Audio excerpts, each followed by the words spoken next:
Hi everybody, today I want to talk to you about what I learned from Disney.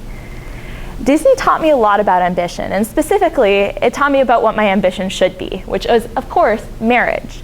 Disney teaches us that the end goal should always be to get married to preferably a rich, handsome, and generically boring prince. I mean, marriage can solve all your problems. If you get married, everything else will fall into place. Are you confined to a life of servitude? Well, marriage will solve that. How about if you're a refugee on the run from an evil dictator who's trying to kill you and also happens to be your only living family? How about marriage? How about you have like an illness such as you're in a coma? Have you tried the treatment of marriage? This is a pretty lofty goal. So thankfully, Disney gives us a foolproof plan of how to achieve this. The step one is, of course, to get a makeover. It worked really well for Cinderella, and that is really because looks are the most important thing in love. So, Ariel's like, how am I supposed to get Eric to fall in love with me without my voice? Ursula totally corrects that. She's like, don't worry, you have your looks, that's what matters. Thanks for that lesson, Ursula.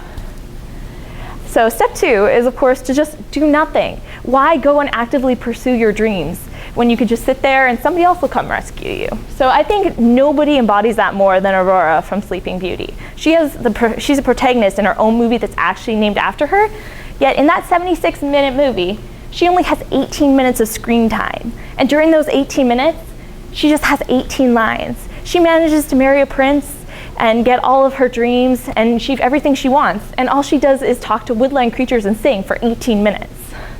If that's not inspiring, I don't know what is. Finally, I think possibly most importantly, Disney movies provide small boys and small girls their first look at what romance really is. So romance is, of course, not taking no for an answer. And for example, in Cinderella, Cinderella physically runs away from the prince, but he doesn't let that stop him. He uses his power as a prince to actively go look for her until he finds her. It's not stalking, it's romance. Of course, there's also the sexiness of Stockholm Syndrome. And most romantic of all, there's the magical kiss that lifts the curse. There is nothing more romantic than an unconscious woman being woken up by a strange man kissing her. So a lot of Disney movies have actually gotten better in recent years, and they're considering the messages that they're giving young children. However, with movies like Cinderella and Sleeping Beauty still staples in Disney culture, I think we need to really consider what we want to teach future generations. Thank you.